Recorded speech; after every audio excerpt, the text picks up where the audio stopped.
Hello students, welcome to our English class. We are going to start our poem Macavity the Mystery Cat by T.S. Eliot. First of all, I want to tell you about the author T.S. Eliot.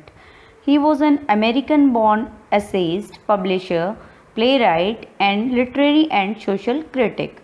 He immigrated to England in 1914 at the age of 25 and strongly established himself as one of the foremost poets of his time within a decade. The Wasteland, the Love Song of J. Alfred Prufrock, and The Hollow Man are some of the most influential works. Besides, he wrote a lot of memorable poems for children. He was awarded the Nobel Prize for Literature in 1948. Now let's begin our poem with brief introduction. Macavity the Mystery Cat, written by T.S. Eliot, is a long poem about a villainous and wicked cat. The poem describes how he manages to commit all types of crime and always escapes from being caught. He breaks all the laws, yet the police fails to catch him. He also has his companion in crime. The poem is a light in tone and theme is not serious. It's a humorous in nature. Now I want to explain some terms and meanings from the poem. First word is defy. Defy means disobey. Second word is bafflement. Bafflement means to confuse.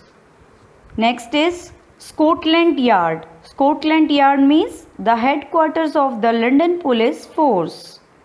Next is Flying Squad, a group of police or soldiers ready to move into action quickly. Next word is levitation, floating in the air without support. Next word is fiend. Fiend means devil. Next is feline. Feline means a cat. Last word is depravity. Depravity is moral corruption. Now I am going to summarize the poem. Listen it carefully. Macavity is a mystery cat because no crime agency was ever able to arrest this criminal mastermind during or after his committing a crime. Macavity क्या है? एक mystery cat है और जो crime agency है उसने उसको, जब वो एक क्रिमिनल मास्टरमाइंड है और कभी भी वो क्राइम करती है, जहाँ क्राइम होता है वहाँ से उसको कभी भी अरेस्ट नहीं किया गया या कभी भी पकड़ा नहीं गया है. He is too clever to leave any evidence of his guilt. Evidence means proof, guilt means mistake होना. अब वो क्या था, इतनी ज़्यादा क्लेवर है वो कैट, उसने कभी भी अपना कोई प्रूफ नहीं छोड़ा. उसकी जो मिस्टेक है या उसका क्राइम है उसके कभी भी कोई प्रूफ नहीं छोड़ा. He is a puzzle for every detective agency in the world including Scotland Yard and flying squad who are specialised investigating crime.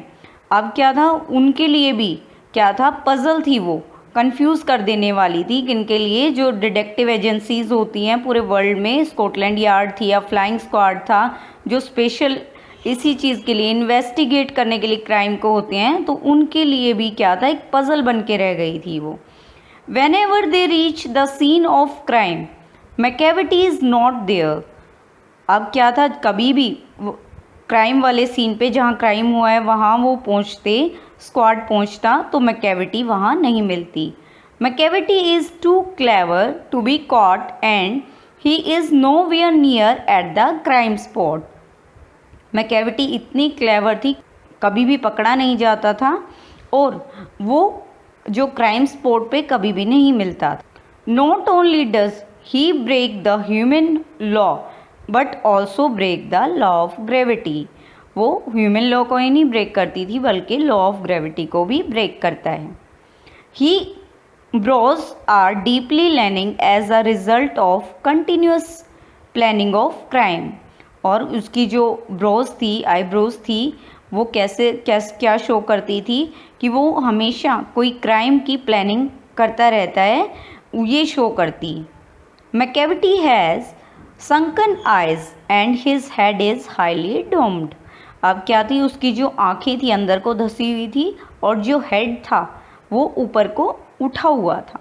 He never combs his whiskers. whiskers होती हैं जो कैट की जो बाल होते हैं या कैट के जो मूछें होती हैं, whiskers बोलते हैं उनको, वो उनको कभी कॉम नहीं करता है. His movement resembles that of snake. और उसकी जो मूवमेंट थी वो किससे रिजेंबल करती है, मिलती जुलती है, स्नेक से मिलती जुलती है.